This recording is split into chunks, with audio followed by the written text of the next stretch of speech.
Hey guys, so another showcase video today which I think is really helpful, and I featured this in my specific saving and loading when you save things out for player preferences.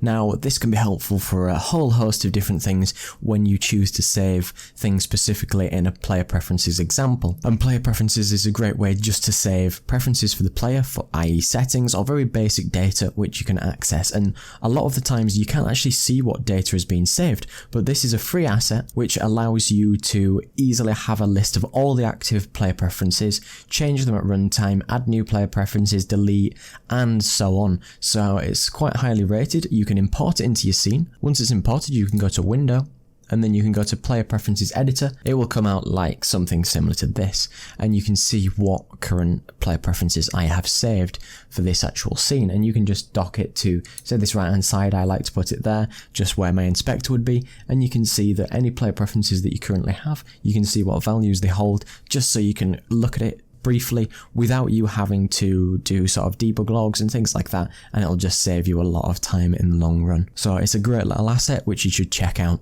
So thanks very much for watching. Don't forget to like, comment and subscribe. Cheers.